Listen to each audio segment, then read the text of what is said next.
Isaiah 14. I mean, this line, it's so powerful. It's an image that has shaped our vision of a fallen angel for centuries. But here's the big question. Is that what the author actually meant? To get to the bottom of this, we've got to rewind the clock. We need to go back in time and really unpack the world this incredible text was born into. So, let's start with the original context. Right, so first things first, this isn't some floating, timeless myth. We're talking about a real deal, 2,700-year-old political prophecy that comes straight out of the kingdom of Judah. Okay, so try to put yourself in their shoes. You're living in the kingdom of Judah, and you are constantly under threat from the terrifying Assyrian Empire.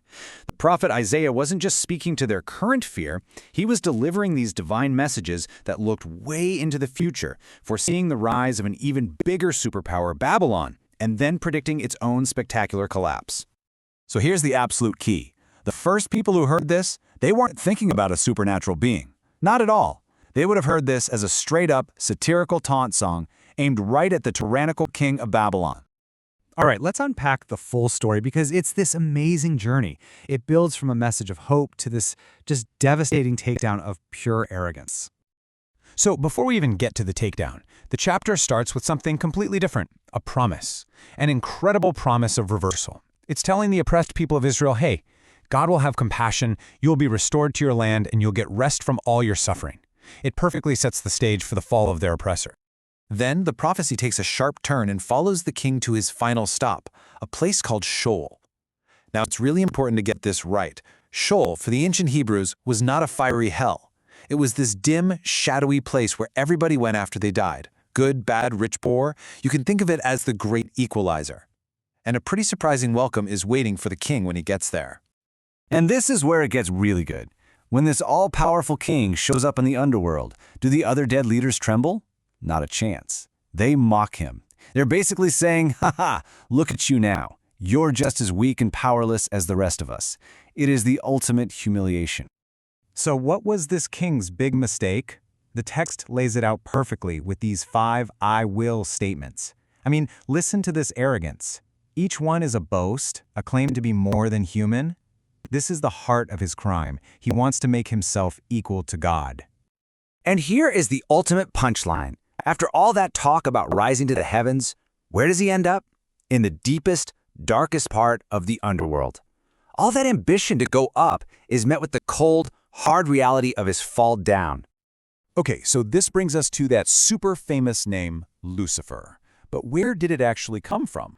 Well, the original Hebrew is Helal ben Shahar, which just means shining one, son of the dawn. It was a poetic title for Venus, the morning star.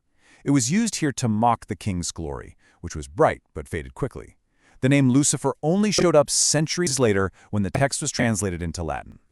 But the story doesn't end with just the king of Babylon. The author then pulls the camera back to make an even bigger point about power and divine justice. You see, the prophecy then fires off these quick, sharp judgments at other big-shot nations, like Assyria and Philistia. The message couldn't be clearer. No empire is untouchable. All human power is temporary, and it's all accountable to a higher authority who promises to look out for the vulnerable.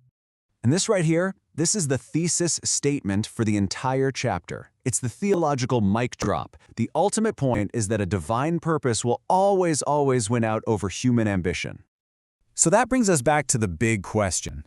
How on earth did a political poem about a Babylonian king become the story of Satan's fall? Well, the answer is all about how people interpreted this text over hundreds of years. You see, the meaning evolved. What started as a very specific commentary on a human king was later seen by theologians as the perfect metaphor for the ultimate rebellion against God. The story of this king's pride became an archetype, a universal symbol for pride itself, and that powerfully shaped the Western image of the devil you see in everything from classic literature to modern TV shows. And you can literally see that journey unfold right here. First, you have the original prophecy. Then, centuries later, the translation into Latin gives us the name Lucifer. Then, early church thinkers start to connect the dots, seeing it as a perfect allegory for Satan. And that interpretation sticks all the way to the present day. So after all that, why does this ancient text still matter to us today? Because its themes are absolutely timeless. It's a powerful warning against arrogance, both in ourselves and in our nations. It's a message of hope that tyranny doesn't get the last word, and it gives us this framework for believing that in the end, justice will prevail. And really, that's the question we're left with, isn't it? The fact that a poem from 2,700 years ago can still hit so close to home, still challenge our ideas about power, well, that just shows how these ancient words continue to speak, forcing us to think about that very fine and very dangerous line between ambition and arrogance.